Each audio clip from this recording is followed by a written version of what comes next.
Let's make Ganondorf as a playable character in Dungeons & Dragons 5th edition so you can try and take over Hyrule in your tabletop game. This one's definitely going to be a little bit tricky, but let's take it from level 1 to level 20, starting with the race. Ganondorf has the ability to turn into Ganon, which is basically a giant pig boar monster thing, although don't worry, we will address Calamity Ganon a bit later, but to deal with the more boar-like appearance, let's go ahead and choose the Shifter race. When you become a Shifter, you get Bestial Instincts, which allows you to have a skill right at first level. So we're going to grab Athletics because you are pretty beefy and we're going to be relying on that strength. Then you have to decide on what type of shifting you have access to. Wild Hunt sounds like it fits, but it's not that helpful overall. Longtooth might help with the giant tusks you have, but I'm going to go with Beast Hide. When you shift, you get temporary hit points equal to 2 times your proficiency bonus, and specifically from choosing Beast Hide, you gain an additional 1d6 temporary hit points. And then while you're shifted, you have a +1 bonus to your armor class. Then when it comes to a background, you are known as the Demon King, the Prince of Darkness,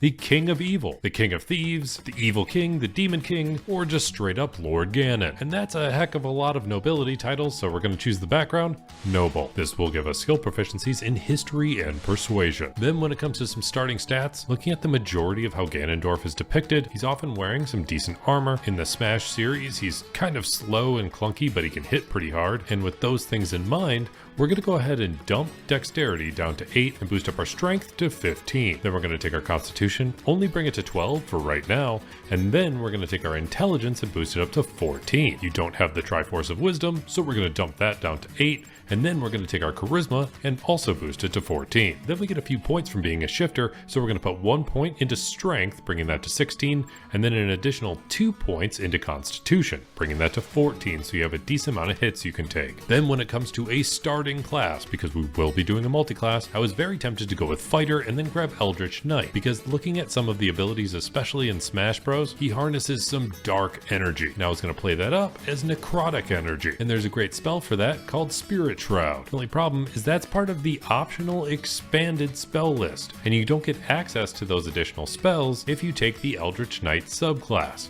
So instead, we're going to take our starting class and go over to Paladin. When you take your first level in Paladin, you can use all weapons and all armor, and you get saving throws in Wisdom and Charisma. Then you get to choose 2 skills. We're going to grab Intimidation and Persuasion. Then at first level of Paladin, you get Divine Sense. So you can sense a strong evil, but really you're going to be surrounded by it most of the time anyways, between yourself and your minions, so that's not going to help that much. Additionally, at first level, you get Lay on Hands. So you can restore a total number of hit points equal to 5 times your Paladin level, which is going to be helpful so that way you can have multiple phases for the boss fight between you and Link. Then at second level of Paladin, you get to choose a fighting style, and we do see Ganondorf using a fairly large greatsword. So I was tempted to go with great weapon fighting, but he doesn't use that all the time. So instead, we're going to choose defense. This allows us to boost our armor class by 1. So if you happen to use that in conjunction with your shifting, that gives you a total of +2 armor class. And if you happen to be wearing super heavy armor, that can boost you up to a 20 armor class without even using a shield. Then at second level of Paladin, you get some spell casting, but we're going to save a lot of the spell casting for the end of this build. Additionally, you get access to Divine Smite. So when you hit a creature with a melee weapon attack, you can expend a spell slot to deal some extra damage.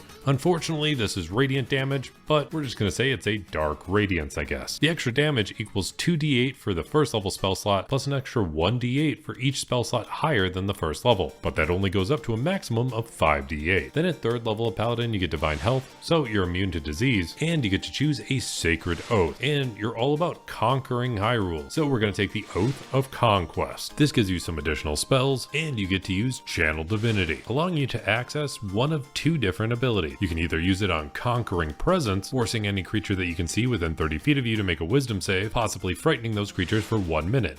Or you can use Guided Strike. So when you make an attack roll, you can use your Channel Divinity to get a +10 bonus to the roll, making it so you're pretty much guaranteed to hit. Then at 4th level of Paladin, we get an ability score improvement, and I want to be able to fight like you're in a Smash Bros game. So we're actually going to take a feat, and we're going to take Fighting Initiate.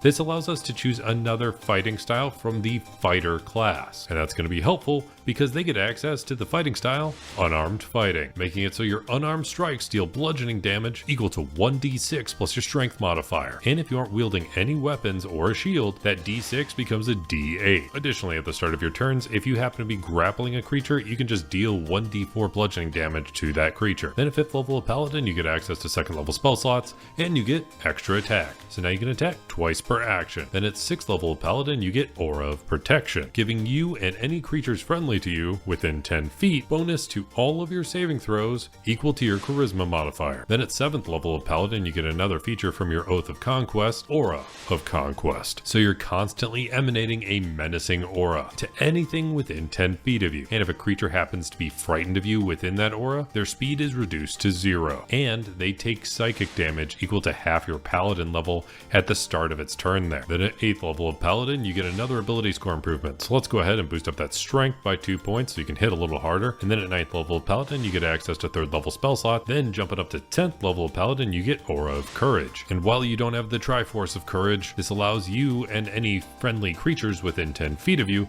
to just not be frightened as long as you're conscious. Then at 11th level of Paladin, you get Improved Divine Smite.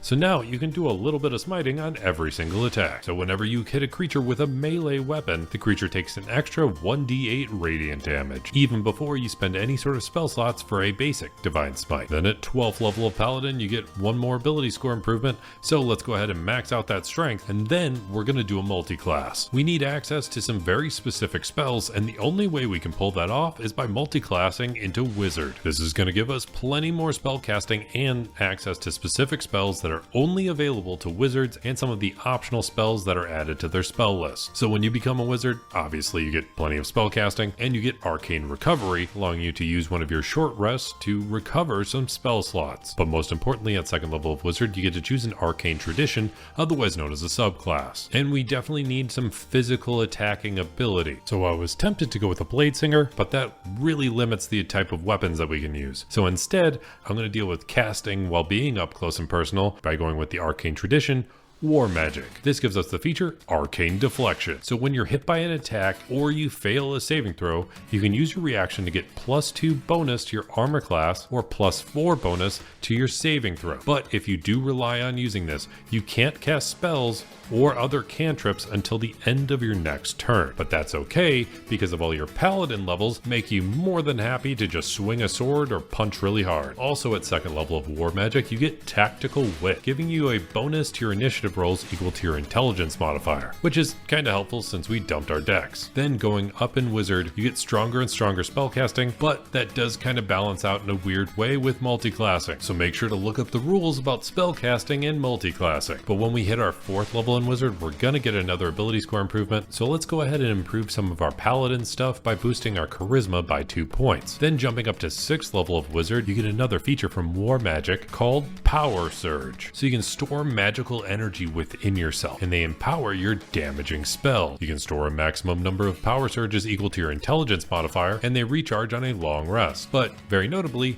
if you happen to successfully dispel magic with the spell Dispel Magic, or counterspell a spell, you gain 1 power surge back as if you're stealing the magic from the spell that you managed to foil. You can use these power surges once per turn, allowing you to deal extra force damage when you deal damage with a spell. That extra force damage equals half your wizard level. And there's going to be a very unique way we can use this, but we'll save that when we go over the spells. Then jumping all the way up to 8th level in Wizard, which will bring us to 20th level overall, we get another ability score improvement. So let's go ahead and boost up our intelligence by 2 points to help most of our wizard spellcasting. So now let's focus on the more important spells. I won't cover all of them because I'll include them on my character sheet over on Patreon, but as far as the ones I really don't want to miss, one of the most important is going to be Spirit Shroud. You can only get this from expanded spell lists, but it does expand to the Paladin spell list as well as the Wizard spell list, so you can choose which one you'd like, since our overall multi-class does allow for us to choose either. But Spirit Shroud is going to give us that extra necrotic damage that I really wanted to get, and Spirit Shroud allows you to surround yourself in dark energy,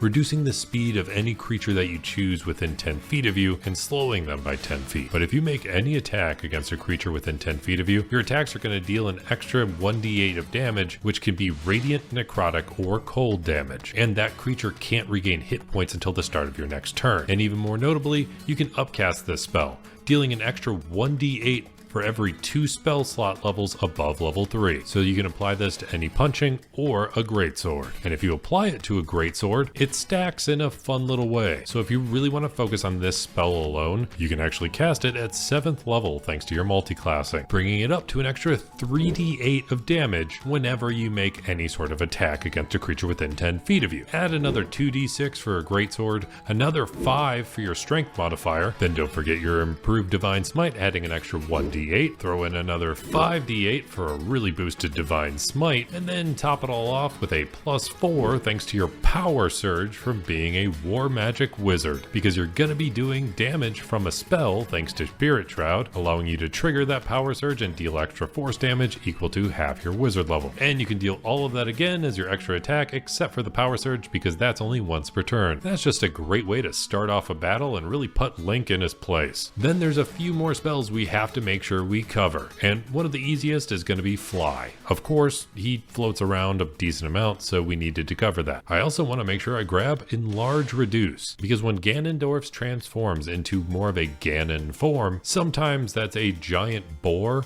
but other times he's just kind of this big monstrosity wielding huge weapons. So you can play this up by using your shifting ability from being a shifter and combine that with Enlarge Reduce, just making you pretty large and monstrous. But if you want to focus more on just turning into a big boar, there is a giant boar as a beast that you can transform into, thanks to the spell Polymorph. That covers most of your transformations except for some of the newest Zelda games. And in order to deal with that, especially something like Calamity Ganon, that's definitely more of a construct. And luckily there's an optional spell on the expanded wizard spell list called Summon Construct, allowing you to summon a giant mechanical construct thing, and you can use that in place of Calamity Ganon. There's plenty of other spells that we can add to our spell list, because that doesn't even remotely fill up our prepared spells available. So if you want access to that, feel free to check out my Patreon, linked in the description down below, where you can get access to all the character sheets for all of my builds, and my patrons are generally pretty awesome, especially my player character patrons, Briley Victora, Joshua Maynard, Derek Owen, CGC 2014, Afstorm,